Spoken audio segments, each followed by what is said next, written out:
গর্ভকালীন সময়ে মাকে আসলে কোন কোন প্রিকশনগুলো আসলে নিলে আমরা প্রতিবন্ধিতা থেকে শুরু করে বধিরতা বা এই বিষয়গুলোকে আসলে একটু প্রতিরোধে জায়গা আনতে পারি?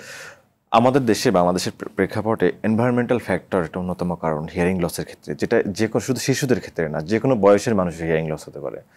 আপনার আমার মধ্যে হিয়ারিং লস আছে, উই ডোন্ট নো অ্যাকচুয়ালি। কারণ অনেক সময় হিয়ারিং লস হিডেন অবস্থায় থাকে। আমরা একটা এজ পরে 50 ইয়ার্স পরে যখন প্রেসবাইকুইসিস হয় বা এজ রিলেটেড হিয়ারিং লস হয়, তখন আমরা বুঝতে পারি।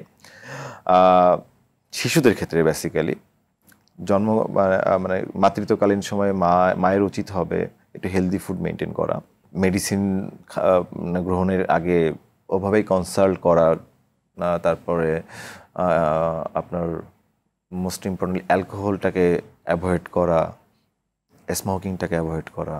মানে এটা একদম খুব একদম এটা খুব স্ট্রংলি লেখা আছে, এটা হিয়ারিং লসের হতে পারে। তারপরে ভাইরাল যে ইনফেকশনসগুলো থাকে সেগুলোর আগে থেকে আইডেন্টিফাই করে সেটা ট্রিটমেন্টটা প্রপারলি করে দেন বেবি প্ল্যান মানে করা, এটা এক্স্যাক্টলি।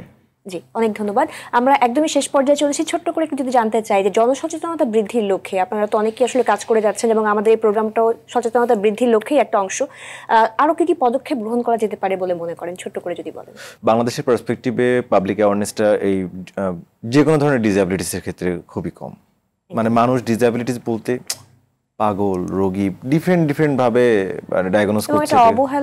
অবহেলিত জনগোষ্ঠীর একটা মানে এটাকে বুলিং এর পর্যায়ে নিয়ে গেছে ডিসএবিলিটিটাকে। ও তো প্রতিবন্ধী, মানে একটা সুস্থ মানুষকে সে যদি কোনো মিস্টেক করে তাকে প্রতিবন্ধী বলে গালি দিচ্ছে, বাবা মায়ের কর্মফল হিসেবে বাবা মায়ের কর্মফল হিসেবে দেখছে। মানে যত ধরনের আপনার কুসংস্কার আছে সেইগুলো নিয়ে আমরা এখনো বিশ্বাসী, কিন্তু আমরা এটা বিশ্বাস করি না যে এটা যে কোনো মানুষের যে কোনো সময় প্রতিবন্ধিত হতে পারে। প্রতিবন্ধিত বলতে কি লিমিটেশনস অনলি, এটা আপনার মধ্যেও থাকতে পারে, আমার মধ্যে থাকতে পারে। আপনি অ্যাঙ্কর হোস্ট করছেন একটা প্রোগ্রাম, আমি তো এটা করতে পারি না, ইটস মাই লিমিটেশনস, এটা আমার প্রতিবন্ধিত হতে পারে, তাই না? তো এটাই হচ্ছে বিষয়। আমরা কখনো নিজেদেরকে মানে ওইভাবে ডিফাইন করি না, আমরা শুধু ডিসএবিলিটিসটাকে গালি হিসেবে ব্যবহার করছি।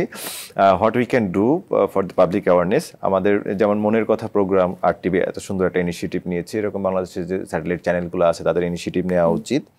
এর পাশাপাশি একদম সরকারের একদম রুট লেভেল থেকে, গ্রাম পর্যায় থেকে মানুষের মধ্যে এটার জন্য বিভিন্ন সেমিনার, ওয়ার্কশপ করা উচিত।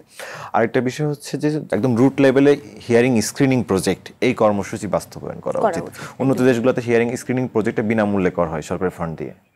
একটা মানে স্ক্রিনিং করতে প্রাইভেটলি অনেক টাকায় খরচের বিষয়, তো যেটা যদি আমি একদম রুট পর্যায়ে গ্রাম অঞ্চলে নিয়ে যাই তাহলে তো অনেক মানুষকে আরো এই বিষয়ে অ্যাওয়ার করতে পারবো, চিকিৎসার জায়গাটুকু আসলে করা সম্ভব।